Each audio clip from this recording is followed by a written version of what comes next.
Joint ಪೇನ್ಸ್ಗಳು ಚಳಿಗಾಲದಲ್ಲಿ ಜಾಸ್ತಿ ಆಗುತ್ತೆ. ಅದಕ್ಕೆ ರೀಸನ್ ಏನಂದರೆ ವಾತ ಆ್ಯಂಡ್ ಕಫ ಅನ್ನೋದೇನಿದೆಯಲ್ಲ ಆ ಜಾಯಿಂಟಲ್ಲಿ ಇರುತ್ತೆ. ಸೊ ಯಾವಾಗ ಎರಡೂ ಚಳಿಗೆ ವೃದ್ಧಿ ಆಗುತ್ತೆ, ಸೊ ಅಲ್ಲಿ ನಿಮಗೆ ಪೇನ್ಗಳು ಜಾಸ್ತಿ ಕಾಣಿಸುತ್ತೆ. ಬಾಡಿ ಲೆಥಾರ್ಜಿಕ್ ಆಗುತ್ತೆ. ಫಸ್ಟು ನೀವು ಒಂಥರ ಕೂತಲ್ಲೇ ಕೂಡ್ಬೇಕು ಅನಿಸುತ್ತೆ, ಮೂಮೆಂಟ್ ಮಾಡೋಂಗಿಲ್ಲ, ಒಂಥರ ಆ್ಯಕ್ಟಿವ್ನೆಸ್ಸೇ ಇರೋಲ್ಲ. ಆದಷ್ಟು ತಮ್ಮ ದೇಹನ ಬೆಚ್ಚಗಾಗಿ ಇಟ್ಕೊಳ್ಳೋದು, ಕೆಲವೊಂದು ಆಹಾರ ಪದ್ಧತಿಗಳನ್ನು ಚೇಂಜ್ ಮಾಡ್ಕೊಳ್ಳೋದ್ರಿಂದ ಸೊ ಏನು ಈ ಸ್ಪೈಕ್ ಆಗುತ್ತಲ್ಲ ಪೇನಲ್ಲಿ, ಅದನ್ನು ಕಂಟ್ರೋಲ್ ಮಾಡ್ಕೋಬೋದು. ಅದರಿಂದ ಸ್ವಲ್ಪ ಮುಕ್ತಿ ಕಾಣ್ಬೋದು ಅಂತ ಹೇಳ್ಬೋದು.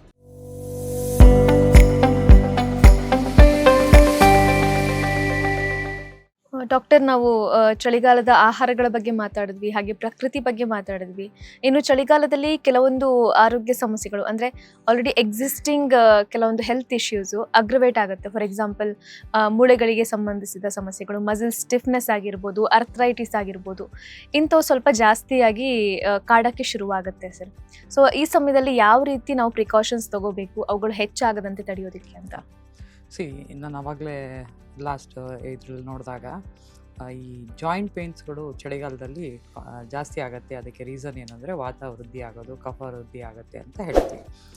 ಇವಾಗ ಎಲ್ಲರೂ ಇವಾಗ ಇರೆಸ್ಪೆಕ್ಟಿವ್ ಆಫ್ ಏಜು, ಚಳಿ ಬಿಡುತ್ತು ಅಂದರೆ ಸಾಕು ಎಲ್ಲರಿಗೂ ಒಂಥರ ಬಾಡಿ ಲೆಥಾರ್ಜಿಕ್ ಆಗುತ್ತೆ. ಫಸ್ಟು ನೀವು ಒಂಥರ ಕೂತಲ್ಲೇ ಕೂಡ್ಬೇಕು ಅನಿಸುತ್ತೆ, ಮೂಮೆಂಟ್ ಮಾಡೋಂಗಿಲ್ಲ, ಒಂಥರ ಆ್ಯಕ್ಟಿವ್ನೆಸ್ಸೇ ಇರೋಲ್ಲ. ಸೊ ಆ ಥರ ಕಂಡೀಷನ್ ಇದ್ದಾಗ ನೋವುಗಳನ್ನು ಜಾಸ್ತಿ ಆಗ್ತಾ ಹೋಗುತ್ತೆ. ಇವಾಗ ಎಸ್ಪೆಷಲಿ ಈ ಕಂಡೀಷನಲ್ಲಿ ವಯಸ್ಸಾದವರಿಗೆ, ಅಂದರೆ ಒಂದು 40 ಮೇಲೆ ಯಾರು ಇರ್ತಾರೆ ಅವರಿಗೆ ಸಹಜವಾಗಿ ಜಾಯಿಂಟ್ ಪೇನ್ಸ್ಗಳು ಕಾಡಿಸ್ಕೊಳ್ಳೋಕೆ ಶುರು ಆಗುತ್ತೆ. ಸೊ ಬೇರೆ ಈ 2 ತಿಂಗಳ ಹಿಂದೆ, 1 ತಿಂಗಳ ಹಿಂದೆ ಅವರಿಗೆ ಜಾಯಿಂಟ್ ಪೇನೇ ಇರಲಿಲ್ಲ. ಸೊ ಈ ತಿಂಗಳಿಂದ ಶುರು ಆಯಿತು. ಯಾಕೆ ಅಂತಂದರೆ ಸೊ ಚಳಿ ಜಾಸ್ತಿ ಆಗುತ್ತೆ. ಚಳಿಗೆ ಯಾಕೆ ಜಾಯಿಂಟ್ ಪೇನ್ಗಳು ಜಾಸ್ತಿ ಆಗುತ್ತೆ ಅಂತ ನಾವು ನೋಡ್ಲಿಕ್ಕೆ ಹೋದಾಗ, ಸೊ ಒಂದು ಜಾಯಿಂಟಿಂದ ಅಲ್ಲಿ ಇರೋಂಥ 2 ದೋಷಗಳು ಅಂತ ನಾವು ಆವಾಗಲೇ ವಾತ ಪಿತ್ತ ಕಫದ ಬಗ್ಗೆ ತಿಳ್ಕೊಂಡ್ವಲ್ಲ. ಸೊ ವಾತ ಆ್ಯಂಡ್ ಕಫ ಅನ್ನೋದೇನಿದೆಯಲ್ಲ ಆ ಜಾಯಿಂಟಲ್ಲಿ ಇರುತ್ತೆ. ಸೊ ಯಾವಾಗ ಎರಡೂ ಚಳಿಗೆ ವೃದ್ಧಿ ಆಗುತ್ತೆ, ಸೊ ಅಲ್ಲಿ ನಿಮಗೆ ಪೇನ್ಗಳು ಜಾಸ್ತಿ ಕಾಣಿಸುತ್ತೆ. ಸೊ ಎಸ್ಪೆಷಲಿ ಈ ಮಂಡಿ ನೋವು, ಈ ವೇಟ್ ಬೇರಿಂಗ್ ಜಾಯಿಂಟ್ ಅಂತ ಏನು ಹೇಳ್ತೀವಿ, ಅದು ತುಂಬ ಜಾಸ್ತಿ ಇರುತ್ತೆ. ಎಸ್ಪೆಷಲಿ ಬೆಳಗ್ಗೆ ಟೈಮು ಇಲ್ಲ ಸಾಯಂಕಾಲ ಟೈಮು ಈ ಜಾಯಿಂಟ್ ಪೇನ್ಗಳು ತುಂಬ ಜಾಸ್ತಿ ಆಗುತ್ತೆ ಚಳಿಗಾಲದಲ್ಲಿ. ಚಳಿ ಇರುವ ಟೈಮ್. ಹೌದು, ಅಂದರೆ ಸ್ವಲ್ಪ ಸೂರ್ಯನ ಬಿಸಿಲು ಬಿದ್ದಾಗ ಸ್ವಲ್ಪ ನಿಮಗೆ ಬೆಟರ್ ಅನಿಸ್ಬೋದು. ಬಟ್ ಬೆಳಗ್ಗೆ ಎದ್ದ ತಕ್ಷಣವೇ ಬೆಡ್ಡಿಂದ ಕೆಳಗಡೆ ಇಳಿಯೋಕೆ ಆಗಲ್ಲ, ಕಷ್ಟ ಸ್ಟಿಫ್ನೆಸ್ ಇರುತ್ತೆ. ಮತ್ತು ರಾತ್ರಿ ಅದೇ ಹಾಸಿಗೆ ಮೇಲೆ ಮಲ್ಕೊಂಡಿರ್ತಾರೆ, ಅಲ್ಲೇ ಕಾಲುಗಳು ಹಿಡ್ಕೊಳ್ಳೋದು ಇಲ್ಲ ಮಸಲ್ ಕ್ಯಾಚ್ ಆಗೋವಂಥದ್ದು ಸಿಂಪ್ಟಮ್ಸ್ಗಳನ್ನು ನಾವು ಈ ಚಳಿಗಾಲದಲ್ಲಿ ತುಂಬ ನೋಡ್ತೀವಿ. ಅದಕ್ಕೆ ಕಾರಣ ಏನು ಅಂತಂದರೆ ಒಂದು ವಾತಜದ ಶೀತ ಪ್ರಕೋಪ ಆ್ಯಂಡ್ ಕಫದ್ದು ಸ್ಟಿಫ್ನೆಸ್ಸು. ಸೊ ಎರಡರಿಂದನೂ ನಿಮಗೆ ಈ ಆರ್ಥ್ರೈಟಿಸ್ ಅಂತೇನು ಹೇಳ್ತೀವಿ, ಆ ಆರ್ಥ್ರೈಟಿಸ್ಗಳು ತುಂಬ ಜಾಸ್ತಿ ಆಗುತ್ತೆ, ನೋವುಗಳು ಜಾಸ್ತಿ ಕಾಣಿಸ್ಕೊಳ್ಳುತ್ತೆ ಅಂತಲೂ ಹೇಳ್ಬೋದು.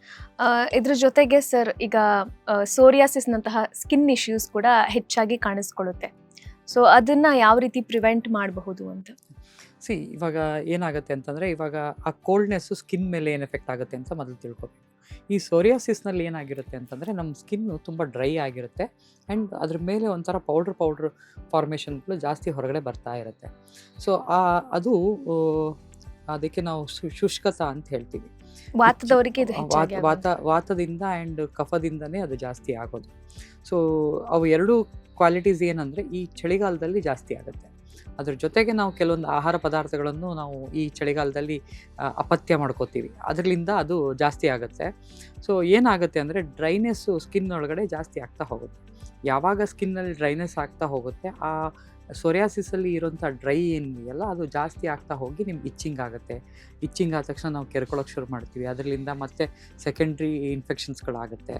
ಸೊ ಅದು ಡೇ ಬೈ ಡೇ ಅದರದ್ದು ಇಚ್ಚಿಂಗು ಸಿವಿಯಾರಿಟಿ ಏನಿದೆಯಲ್ಲ, ಸೋರಿಯಾಸಿಸ್ಸು ವಾತ ಆ್ಯಂಡ್ ಕಫ ದೇಹದೊಳಗಡೆ ಜಾಸ್ತಿ ಆಗೋದ್ರಿಂದ ಆಗುತ್ತೆ. ಆಮೇಲೆ ಏನಾಗುತ್ತೆ, ಇದರಲ್ಲಿ ಸ್ವೆಟ್ಟಿಂಗ್ ಕಡಿಮೆ ಆಗುತ್ತೆ.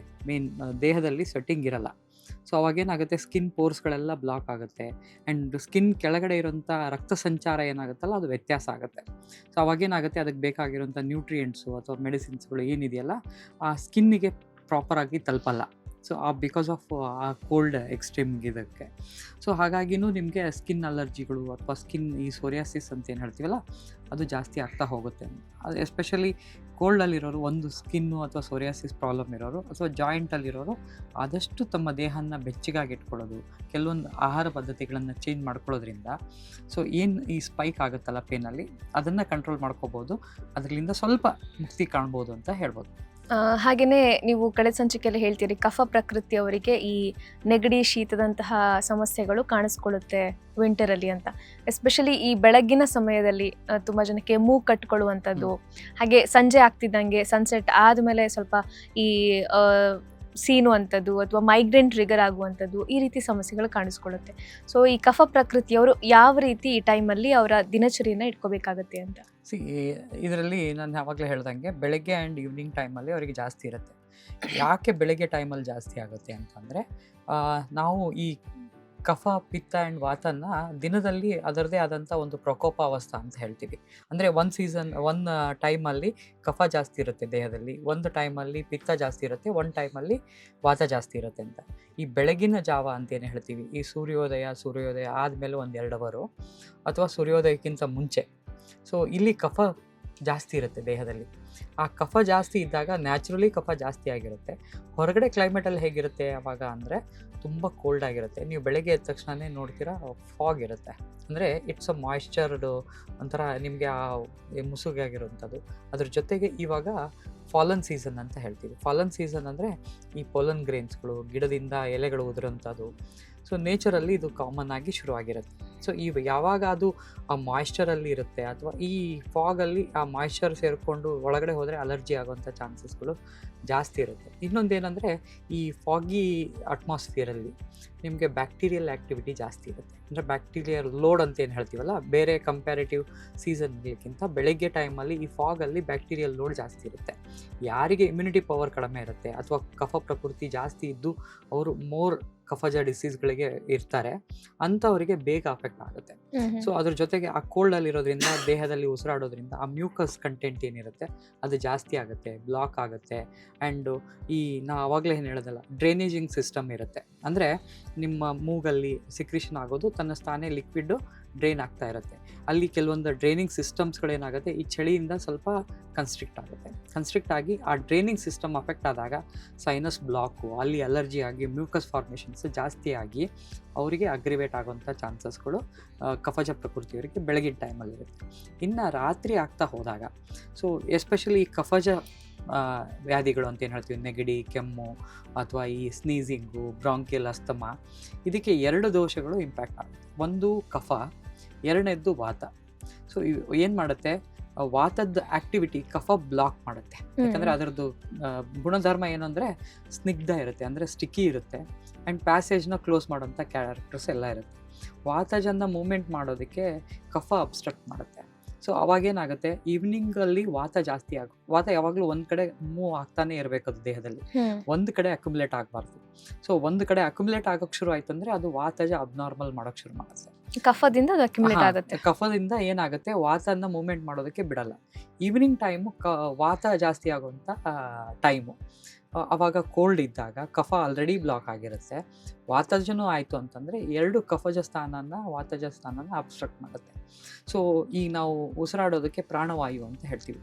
ವಾತದಲ್ಲಿ ಮತ್ತೆ ಅಗೇನ್ 5 ಕ್ಲಾಸಿಫಿಕೇಶನ್ ಮಾಡ್ತೀವಿ: ವ್ಯಾನವಾತ, ಉದಾನವಾತ, ಸಮಾನವಾತ ಆ್ಯಂಡ್ ಪ್ರಾಣವಾತ ಅಂತ. ಸೊ ಈ ಪ್ರಾಣವಾತ ನಮ್ಮ ಚೆಸ್ಟು, ಉರಸ್ಥಾನ ಅಂತ ಹೇಳ್ತೀವಿ, ಅಲ್ಲಿರುತ್ತೆ. ಈ ವಾತ ಯಾವಾಗ ಅಫೆಕ್ಟ್ ಆಗುತ್ತೆ, ಸೊ ಅಲ್ಲಿರೋಂಥ ಕಫನ್ನು ಅದು ಮತ್ತೆ ಅಗ್ರಿವೇಟ್ ಮಾಡೋಕ್ಕೆ ಶುರು ಮಾಡುತ್ತೆ. ಸೊ ಹಾಗಾಗಿ ಈ 2 ವಾತ ಆ್ಯಂಡ್ ಕಫನ್ನು ನಾನು ಕಂಟ್ರೋಲಲ್ಲಿ ಇಟ್ಕೊಂಡು ಆ ಸಮಯದಲ್ಲಿ ನನ್ನ ದೇಹನ ಜಾಸ್ತಿ ಪ್ರಿಸರ್ವ್ ಮಾಡಿಕೊಂಡೆ, ಅಂದರೆ ಈ ಎಕ್ಸ್ಪೋಸ್ ಮಾಡ್ಕೊಳ್ಳಾರ್ದೆ ಇದ್ದಾಗ, ಸೊ ಈ ಟ್ರಿಗರಿಂಗ್ ಫ್ಯಾಕ್ಟ್ರಿ ಏನಿದೆಯಲ್ಲ ಅದು ಕಡಿಮೆ ಆಗುತ್ತೆ. ಅದರಿಂದ ಸಫರಿಂಗ್ಸ್ ಏನಿದೆಯಲ್ಲ ಅದಕ್ಕೆ ಆಲ್ಮೋಸ್ಟ್ ನಾವು ಎಷ್ಟೊಂದು ಜನ ನೋಡ್ತೀವಿ, ಈ ಕಫ, ನೆಗಡಿ, ಕೆಮ್ಮು ಇರೋರಿಗೆ ಒಂದು constipation is A common symptoms ಇರುತ್ತೆ. ಅವರಿಗೆ ಬೋವೆಲ್ ಕ್ಲಿಯರೆನ್ಸು ತುಂಬ ಕಡಿಮೆ ಇರುತ್ತೆ ಅಥವಾ ಕಾನ್ಸ್ಟಿಪೇಷನ್ ಜಾಸ್ತಿ ಇರುತ್ತೆ. ಅದನ್ನು ವಾತ ವೃದ್ಧಿ ಇದು ಒಂದು ಲಕ್ಷಣ. ಸೊ ಯಾವಾಗ ಅಂಥವರು ಸೊ ಮೋಷನ್ ಆದಷ್ಟು ಕ್ಲಿಯರಾಗಿ ಇಟ್ಕೊಂಡ್ರೆ, ಅಂದರೆ ಇದು ವಾತ ಪ್ರಕೃತಿಯವರಿಗ ಕಫ ಪ್ರಕೃತಿಯವರಿಗ ಎಲ್ಲರಿಗೂ. ಸೊ ಇದು ನಾನು ಮಾತಾಡ್ತಾ ಇರೋದು ವಿಕೃತಿ, ಅಂದರೆ ಪ್ರಕೃತಿಗಿಂತ ಇಲ್ಲಿ ಒಂದು ಅಬ್ನಾರ್ಮಲ್ ಆದಾಗ ಅದು ಒಂದು ಕಾಯಿಲೆ ಮಾಡುತ್ತೆ. ಇವಾಗ ನನಗೆ ಸೈನಸೈಟಿಸು ಅಥವಾ ಈ ನೆಗಡಿ, ಪ್ರತಿಶಾಯ ಅಂತ ಏನು ಹೇಳ್ತೀವಿ, ಅದೆಲ್ಲ ಆಗೋದು ಈ ಕಫ ಆ್ಯಂಡ್ ವಾತ ಉಲ್ಬಣ ಆದರೆ. ಸೊ ಇವೆರಡೂ ಉಲ್ಬಣ ಆಗೋದಕ್ಕೆ ಕಾರಣಗಳನ್ನು ನಾನು ಹೇಳ್ತಾ ಇದ್ದೀನಿ. ಅಂದ್ರೆ ಕಫ ಪ್ರಕೃತಿಯವರಲ್ಲಿ ವಾತ ಜಾಸ್ತಿ ಆದಾಗ ಕಾನ್ಸ್ಟಿಪೇಷನ್ ಕಾಣಿಸ್ಕೊಳ್ಳುತ್ತೆ. ಅಲ್ಲ, ಕಾನ್ಸ್ಟಿಪೇಷನ್ ವಾತ ಜಾಸ್ತಿ ಆದರೆ ಎಲ್ಲ ಪ್ರಕೃತಿಯವರಿಗೂ ಕಾಣಿಸ್ಕೊಳ್ಳುತ್ತೆ. ಹ್ಮ್. ಬಟ್ ವಾತ ಕಾನ್ಸ್ಟಿಪೇಷನ್ ಆಗಿರೋದ್ರಿಂದ ವಾತ ಇನ್ಕ್ರೀಸ್ ಆಗುತ್ತೆ, ವಾತ ಇನ್ಕ್ರೀಸ್ ಆಗಿರೋದ್ರಿಂದ ಕಫ ಉತ್ಕ್ಲೇಶ ಆಗುತ್ತೆ. ಸೊ ಇಂಟರ್ಲಿಂಕ್ ಇರುತ್ತೆ. ಸೊ ಹಾಗಾಗಿ ಅದನ್ನ ನಾವು ಕಫನ ಕಂಟ್ರೋಲ್ ಮಾಡಬೇಕಂದ್ರೆ ವಾತನೂ ನಾವು ಅನುಲೋಮನ ಮಾಡಬೇಕು. ಸೊ ಹಾಗಾಗಿ ಕಾನ್ಸ್ಟಿಪೇಷನ್ ಏನಾದರೂ ಇದ್ದರೆ ಮೊದಲು ಕಾನ್ಸ್ಟಿಪೇಷನ್ನ ಕ್ಲಿಯರ್ ಮಾಡ್ಕೊಳ್ಳಿ. ಅದ್ರ ಜೊತೆಗೆ ಕಫಜನ ಟ್ರೀಟ್ಮೆಂಟ್ ಮಾಡಿದಾಗ ಎರಡೂ ಎಫೆಕ್ಟಿವ್ ಆಗುತ್ತೆ. ಎಷ್ಟೊಂದು ಜನ ಬರೀ ನೆಗಡಿ ಕೆಮ್ಮಿಗೆ ಮೆಡಿಸಿನ್ ತಗೋತಾ ಇರ್ತಾರೆ, ಅವ್ರದ್ದು ಬೋವೆಲ್ ಮೂಮೆಂಟೇ ಸರಿಯಾಗಿಲ್ಲ. ನಾವು ಕ್ಲಿನಿಕಲಿ ನಾವು ನೋಡಿದಾಗ ಎಷ್ಟೊಂದು ಜನಕ್ಕೆ ಬೋವೆಲ್ ಮೂಮೆಂಟ್ ಕ್ಲಿಯರ್ ಆಯಿತು ಅಂತಂದರೆ ಒಂದು 30 to 40% ಅವ್ರದ್ದು ಸಿಂಪ್ಟಮೆಟಿಕ್ಲಿ ರೆಡ್ಯೂಸ್ ಆಗುತ್ತೆ. ಸೊ ಹಾಗಾಗಿ ಅದನ್ನು ನಾವು ಒಂದು ಇದರಲ್ಲಿ ಇಟ್ಕೊಂಡು ವಾತಾನುಲೋಮ ಮಾಡಿಕೊಂಡು ಮೋಷನ್ನ ಕ್ಲಿಯರ್ ಮಾಡಿಕೊಂಡ್ರೆ ಕಫಜ ವ್ಯಾಧಿಗಳನ್ನು ನಾವು ಕಂಟ್ರೋಲ್ ಮಾಡ್ಕೋಬೋದು ಅಂತ ಹೇಳ್ಬೋದು. ಎಸ್ಪೆಷಲಿ ಈ ಥರ ಕೋಲ್ಡು ಅಥವಾ ಈ ಅಸ್ತಮ, ಸೊ ಇದಕ್ಕೆಲ್ಲ ಅದು ಕಾರಣ ಇರುತ್ತೆ. ಹಾಗಾಗಿ ಎರಡನ್ನೂ ನಾವು ಬ್ಯಾಲೆನ್ಸ್ ಮಾಡೋದು ತುಂಬ ಇಂಪಾರ್ಟೆಂಟ್ ಅಂತ ಹೇಳ್ಬೋದು. Thank you sir. ಲೇಟೆಸ್ಟ್ ಹಾಗೂ ಇಂಟ್ರೆಸ್ಟಿಂಗ್ ಸುದ್ದಿಗಳಿಗಾಗಿ ಬಾಸ್ ಟಿವಿ ಕನ್ನಡ ಚಾನೆಲ್ನ ಸಬ್ಸ್ಕ್ರೈಬ್ ಮಾಡಿ. ಹಾಗೆಯೇ ಬೆಲ್ ಐಕಾನ್ ಪ್ರೆಸ್ ಮಾಡಿ. ಇದರ ಜೊತೆಗೆ ಫೇಸ್ಬುಕ್, ಇನ್ಸ್ಟಾಗ್ರಾಮ್, ಎಕ್ಸ್ನಲ್ಲೂ ಮಿಸ್ ಮಾಡದೆ ಫಾಲೋ ಮಾಡಿ.